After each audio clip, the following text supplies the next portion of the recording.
ইসলামী ছাত্র শিবিরের সকল শহীদদেরকে স্মরণ করছি। জুলাই এবং আগস্টে যারা শাহাদাত বরণ করেছেন, শহীদ আবু সাঈদ থেকে শুরু করে সকলকে স্মরণ করছি। বিশেষ করে আমাদের সকলের প্রিয় শহীদ শরীফ ওসমান বিন হাদি, যিনি কিছুদিন আগে আমাদের কাছ থেকে বিদায় নিয়েছেন। আমরা ওনার জন্য আল্লাহর কাছে দোয়া করছি, আল্লাহ যেন ওনার এই মৃত্যুকে শাহাদাতের মৃত্যু হিসেবে কবুল করেন। এবং উনি যে স্বপ্ন দেখেছেন বাংলাদেশের এই জমিনে ইনসাফ প্রতিষ্ঠা করা, আধিপত্যবাদ এবং ফ্যাসিবাদ মুক্ত একটি বাংলাদেশ বিনির্মাণ করা, আমরা সকলেই এই প্রজন্ম, আমরা যারা বেঁচে আছে, আমরা ওনার স্বপ্নকে ধারণ করব এবং ওনার এই স্বপ্নকে বাস্তবায়নের জন্য আমরা আপ্রাণ প্রচেষ্টা চালাবো। হাদি ভাইয়ের বিষয়ে আপনারা সকলেই অবগত আছেন যে তিনি সবসময় শাহাদাতের মৃত্যু কামনা করেছেন এবং ওনার রিসেন্ট টাইমের অনেকগুলো বক্তব্যে তিনি এই কথাগুলো বলেছেন যে উনি শাহাদাতের মৃত্যু কামনা করেন।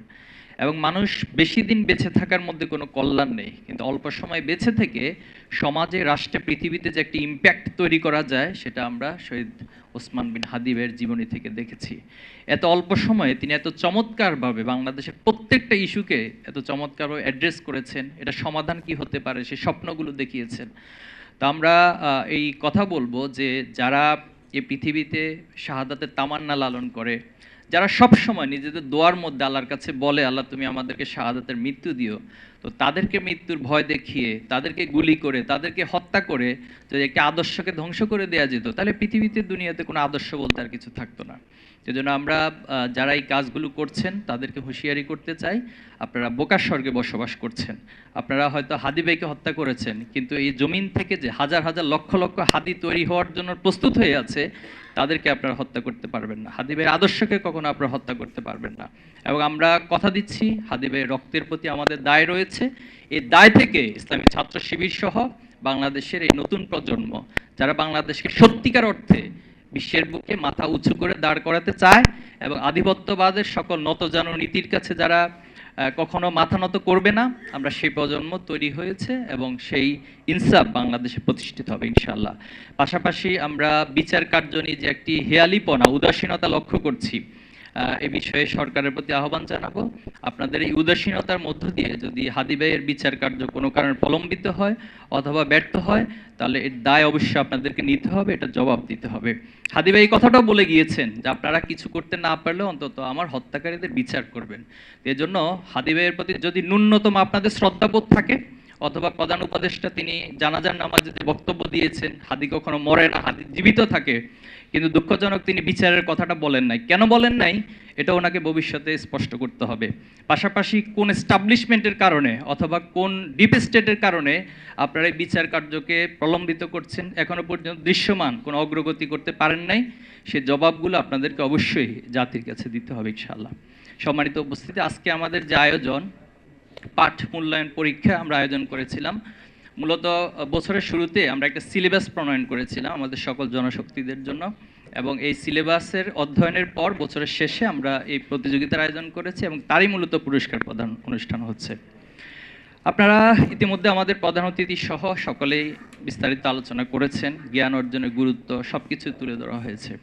আমি জাস্ট কয়েকটা পয়েন্ট বলতে চাই। নাম্বার ওয়ান হচ্ছে, ইসলাম জ্ঞান অর্জনকে এত বেশি প্রমোট করেছে। আমরা যদি হিস্ট্রিক্যালি পৃথিবীর ইতিহাসের দিকে তাকাই, যখন আদম আলাইসাল্লামকে সৃষ্টি করা হয়েছিল, তখন আল্লাহ তাআলা আদম আলাইসাল্লামকে সকল কিছু নাম শিখিয়ে দিয়েছিলেন এবং নাম শিখানোর পর ফেরেশতাদের সাথে জ্ঞানের একটা প্রতিযোগিতায় অবতীর্ণ করলেন এবং সেখানে আদম আলাইসাল্লাম বিজয় হয়েছিলেন। এই বিজয়ের মধ্য দিয়ে বনি আদমকে আল্লাহ তাআলা পৃথিবীবাসীর কাছে সম্মানিত করেছেন এবং আশরাফুল মাখলুকাত হিসেবে, সবচেয়ে সেরা প্রাণী হিসেবে একটাই কারণ ছিল, মূলত জ্ঞানের প্রতিযোগিতায় আল্লাহ তাআলা বনি আদমকে সম্মানিত করেছেন, পুরস্কৃত করেছেন এবং অগ্রগামী করেছেন।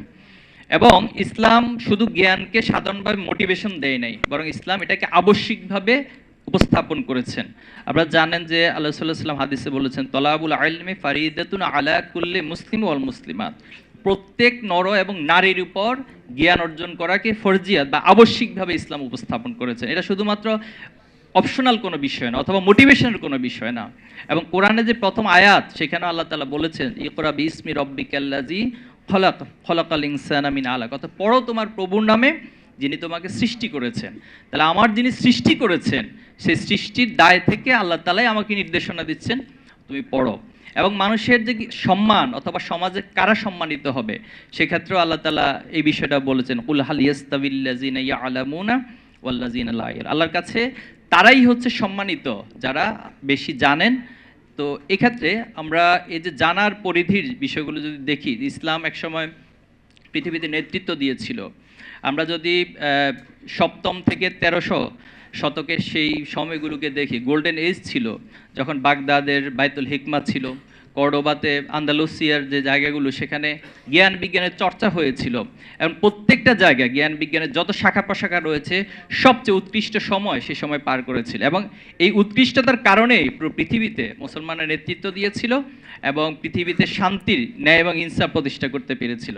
কিন্তু যখন এই মুসলমানরা জ্ঞান অর্জন থেকে আস্তে আস্তে পিছিয়ে গেল, তারা দুনিয়ার জ্ঞান পরকালীন জ্ঞান আলাদা করতে লাগলো। তারা উপকারী জ্ঞান এটাকে প্রমোট না করে দুনিয়ার জ্ঞানকে একটা পার্ট বানালো, এটা অংশগ্রহণ করবে, আর একটা অংশ হচ্ছে পরকালীন জ্ঞান অর্জন করবে। এই যে জ্ঞানের মধ্যে ডিভিশন করে আস্তে আস্তে করে মুসলমানরা পিছিয়ে আসলো, এবং সেখানে পশ্চিমা সভ্যতারা যারা আজকে আমাদেরকে সভ্যতা শিখায়, তারা একদিক থেকে একাডেমিক জায়গা থেকে পৃথিবীতে অনেক হাই পজিশনে গিয়েছে, কিন্তু তারা নৈতিকতার জায়গাগুলোকে গ্রহণ করতে পারেনি, তারা ওহির জ্ঞানকে গ্রহণ করতে পারেনি, তারা তাদের নিজের মধ্যে মানুষত্ববোধের যে জায়গাগুলো সেটাকে গ্রহণ করতে পারেন। এই জন্য তাদের সে সমাজকে যদি আমরা বিশ্লেষণ করি, সেখানে দেখি অনেক জাঁকজমকপূর্ণ একটি সমাজ অথবা অনেক অট্টালিকার একটা সমাজ, কিন্তু মানুষের মনের মধ্যে, অন্তরের মধ্যে প্রশান্তি সেখানে খুঁজে পাওয়া যায় না।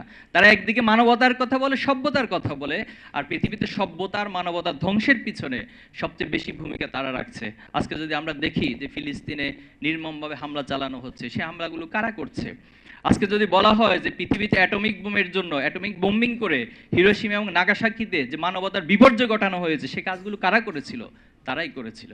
এজন্য আমাদেরকে এই জ্ঞানের মধ্যে উপকারী জ্ঞান এবং ওহির জ্ঞানের সম্মিলন অবশ্যই ঘটাতে হবে, এবং আমরা মনে করি যে এই জ্ঞান বিজ্ঞানের পুনর্জাগরণের মধ্য দিয়ে পৃথিবীতে আলটিমেটলি শান্তি প্রতিষ্ঠা করা সম্ভব, মানবতা প্রতিষ্ঠা করা সম্ভব, এবং সভ্যতার সঠিক যে ব্যবহার সেটা নিশ্চিত করা সম্ভব। সম্মানিত উপস্থিতি, আমরা ছোটবেলায় একটা বিষয় দেখতাম যে যখন কেউ লং ড্রাইভে যেত, তখন সাধারণত একটা বই সাথে নিয়ে যেত ব্যাগের মধ্যে, সে বইটা পড়ার চেষ্টা করত। কারো যদি কখনো অবসর সময় আসতো, সে অবসর সময় কাটানোর জন্য হলো বই পড়ার একটা অভ্যাস আমরা দেখেছি। এবং ছোটবেলায় বেড়াতে যাওয়ার সময় আব্বা আম্মারা ব্যাগের মধ্যে বই প্রবেশ করিয়ে দিতেন, এবং সেই বইগুলো পড়ে সময় কাটানোর চেষ্টা করা হতো। কারো যদি ঘুম না আসতো, তখনও দেখা যেত যে বই পড়ে তার ঘুম আসার একটা পলিসি মেনটেন করা হতো।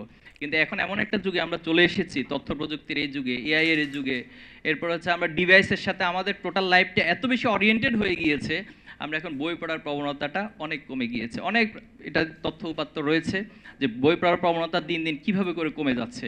তো এই জায়গা থেকে ছাত্র শিবির নানান আয়োজনের মধ্য দিয়ে, আমাদের শুধু আজকে এটা একটা আয়োজন, এটা আমাদের জনশক্তিদের নিয়ে আয়োজন থাকে, সাধারণ শিক্ষার্থীদের নিয়ে নানান আয়োজন আমরা করে থাকি। বই পাঠ প্রতিযোগিতা, কুইজ প্রতিযোগিতা, ডিবেট প্রতিযোগিতা আমরা করে থাকি, আলোচনা চক্রের আয়োজন করে থাকি, পাঠচক্রের আয়োজন করে থাকি, সায়েন্স ফেস্ট আয়োজন করে থাকি। এভাবে নানান আয়োজনের মধ্য দিয়ে আমরা শিক্ষার্থীদেরকে প্রমোট করতে চাই যে জ্ঞান বিজ্ঞানের উৎকর্ষতার জন্য, পৃথিবীতে নেতৃত্ব দেওয়ার জন্য আমাদেরকে পড়ার অভ্যাস গড়ে তুলতে হবে। এবং একটা তথ্য আপনাদের সাথে আমরা শেয়ার করছি যে ছাত্র শিবির 2026 সাল থেকে 2045 সাল পর্যন্ত এই 20 বছর ব্যাপী একটি রিডিং মুভমেন্টের উদ্যোগ আমরা গ্রহণ করেছি। আমরা পৃথিবীর অন্যান্য দেশগুলো যে মডেলগুলো তারা ফলো করে, বিশেষ করে অনেক কান্ট্রিতে আছে যে তারা রিডিং আওয়ার নামে একটা আওয়ার কাজ করে, যে কোনো প্রতিষ্ঠানে একটা ঘন্টা থাকে, এই ঘন্টা সবাইকে পড়তে হয়। এরপর ফ্যামিলি রিডিং টাইম নামে একটা টাইম তারা মেনটেন করে থাকে। এভাবে করে ফ্যামিলি থেকে ব্যক্তিগত উদ্যোগে, সোশ্যাল উদ্যোগ এবং রাষ্ট্রীয় বিভিন্ন নানান উদ্যোগের মধ্য দিয়ে পৃথিবীতে যারা উন্নত দেশগুলো রয়েছে তারা এই মডেলগুলো ফলো করে। তো ছাত্র শিবিরও আমরা এই রিডিং মুভমেন্টের মধ্য দিয়ে একটা উদ্দেশ্য বাস্তবায়ন করতে চাই, যে আমাদের অন্যান্য কাজগুলো যেমন একটা অভ্যাসে পরিণত হয়, আমাদের দৈনন্দিন কাজগুলো, বই পড়াটাও সামষ্টিকভাবে পুরো প্রজন্মের মাঝে একটা অভ্যাসে পরিণত হবে। এবং আমরা বিশ্বাস করি যে আপনারা সকলে যদি সহযোগিতা করেন, ইনশাআল্লাহ রিডিং মুভমেন্টের মধ্য দিয়ে 2045 সালে আমরা আমাদের একটি লক্ষ্যমাত্রায় পৌঁছে যাব ইনশাআল্লাহ। তো আমরা আজকে আমাদের প্রধান অতিথি সহ এখানে যারা এসেছেন সকলকে আন্তরিকভাবে ধন্যবাদ জানাচ্ছি, কৃতজ্ঞতা জানাচ্ছি, এবং যারা পুরস্কৃত হয়েছেন আপনাদেরকে অভিনন্দন। যারা পুরস্কৃত হতে পারেননি, ইনশাআল্লাহ আপনারা ভবিষ্যতে আরও ভালো করবেন, এবং সেই প্রত্যাশা রেখে একটি পড়ুয়া প্রজন্ম অথবা যারা এই পড়ার মধ্য দিয়ে আগামী দিনে জ্ঞান বিজ্ঞানে শুধু বাংলাদেশকে নয় পুরো পৃথিবীতে তারা নেতৃত্ব দেবে, সেই প্রজন্ম গড়ে উঠুক, সেই প্রত্যাশা রেখে আপনাদের সবাইকে ধন্যবাদ জানিয়ে আমার কথা শেষ করছি। আসসালামু আলাইকুম রহমতুল্লাহ ওয়া বারাকাতুহু।